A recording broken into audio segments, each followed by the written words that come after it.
Ahmadinejad is watching these pictures with us. This is a landmark occasion, isn't it, for both Iraq and Iran, Jim? It is indeed. It's the first time Iraq, since the downfall of Saddam Hussein, has had a proper presidential visit with all the panoply that you're seeing now. President Talabani, who you see there on the right of the picture, has not received a guest of this level. Of course, President Bush is the only other world leader of this stature to have been here. He came in with no fanfare whatsoever. It was all kept under wraps until he was here. He stayed at an American military base where Iraqi politicians had to go out and see him. So this, for Iraq, is a very big occasion. For both countries, of course, it's also a major landmark because it's the first time an Iranian president has ever been here. They didn't have presidents before the Islamic Revolution in 1979, and since then, of course, Iraq invaded Iran in 1980. They plunged into 8 years of war. So what now you're seeing is the crowning of a kind of reconciliation process between the two countries. Ironically, of course, made possible by the Americans, who removed Saddam Hussein 5 years ago, opening the way for a normalization of ties between the two countries, which is now, as I say, coming to its climax here. The Americans will be watching this visit very closely. They still, of course, control the country basically, although, of course, the Iraqi armed forces are also very much in evidence, and this is very much an Iraqi affair. Mr. Ahmadinejad was brought from the airport to the presidential complex here by Mr. Talabani's own cavalcade, as it were. The Americans were not involved. He will have been whisked through their checkpoints, and he will not be going to the, as far as I understand, to the heavily guarded green zone, which of course is guarded by the Americans, so he will not have the embarrassment of going directly through American checkpoints. As I say, the Americans watching very closely. They're saying they hope that this visit will, as it were, bring Iran's actual practices into line with their policies. They say they're very supportive of the Iraqi government, but according to the Americans, they've been hand in glove with some of the most extreme Shiite militias, providing them with all kinds of weapons and so on. This is what the Americans say, despite their supposed support for the Iraqi government. So what the Americans are hoping is that this visit, as well as sealing ties between the two countries, will actually make the Iranians live up to their promises of support for the new Iraqi government. And of course, President Ahmadinejad represents a Shiite nation, a Shiite-dominated nation, as indeed does the new government of Iraq. So presumably Shiites within Iraq will welcome today's visit. I would say in general that is the case, that the Shiites have been in a sense lifted to power. They're 60% of the population here. They had been largely suppressed or kept in very secondary political position under Saddam Hussein. Now that there is this Iraqi-style democracy, they are the biggest faction in parliament. They control the Prime Minister's office, which is the executive power, and they have a vice president and so on. So, of course, President Talabani, who you now see receiving Mr. Ahmadinejad, is a Kurd, and they also have been, as it were, empowered. And it's the Sunnis who've lost out, at least that's certainly how they feel. And among the Sunni community, there are certainly many voices who are very hostile to this visit. They see Iran as a continuing source of problems here because of its support, as they see it, for Shiite militias who've killed many Sunnis. So it's not hard to find people on the streets here who are very critical of this visit, because they regard Iran as a major problem here, a major troublemaker, and of course Mr. Ahmadinejad himself, who has a background in the Revolutionary Guards, as a kind of symbol of that troublemaking capacity.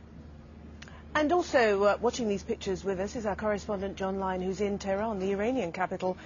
This is a major event as well for Iranians, not least, John, because of the amount of exchange that's now arisen between Iran and Iraq.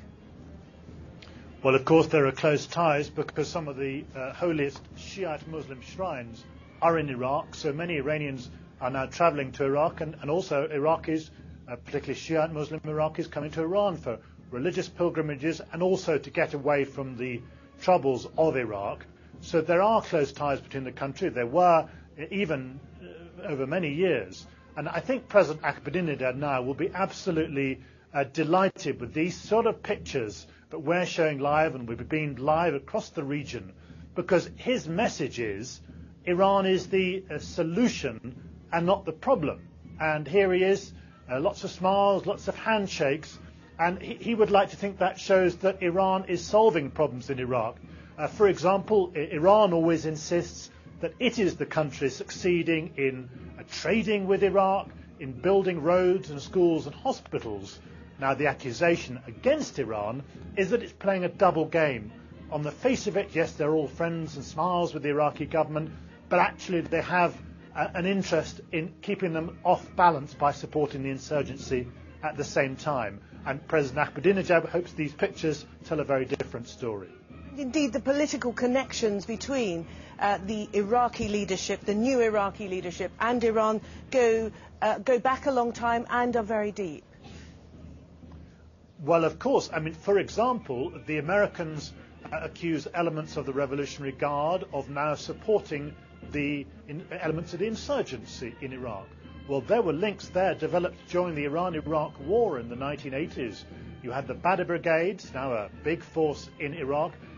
They were almost hosted by Iran and joined Iran in attacking Iraq.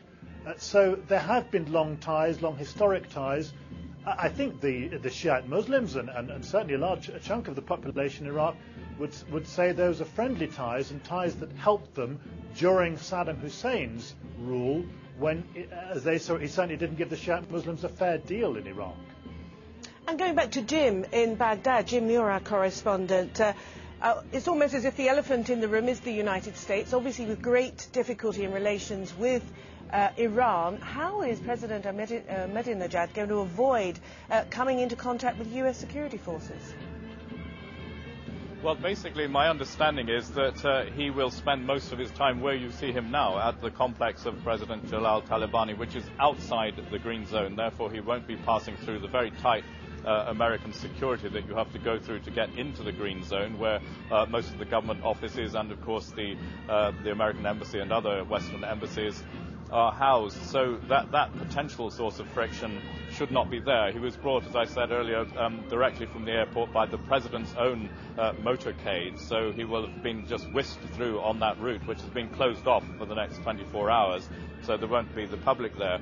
Now, my understanding is that, in fact, originally this was planned as a 4-day, or certainly what the Iranians wanted, was a 4-day visit, during which he wanted to go to Basra, to the holy Shiite places at Najaf and Karbala, to Samarra, where there's a very major Shiite shrine north of Baghdad, and to Iraqi Kurdistan. Now, that just simply didn't happen because of the logistic and, above all, security implications. It would have been very difficult for him to do that trip without having to work with the Americans, who control Iraqi airspace. And it's worth noting that as he flew in his own jet, there were American warplanes in the skies, obviously not threatening, but keeping an eye on things and in the whole area. So, as I say, the Americans are watching this very closely. They obviously could have blocked it if they'd wanted to, but that would have been entailed political problems with the Iraqi government. But they must be feeling a bit perhaps out of joint, because let's face it, this is the first major visit to Iraq since the overthrow of Saddam Hussein by the Americans, and it is an Iranian president here. No Arab president, none of America's allies in the region, the Saudis, the Jordanians, the Kuwaitis, the Egyptians, none of them have been here. None of them even have an active, none of them even have an active embassy here, and that's something the Americans are really very concerned about.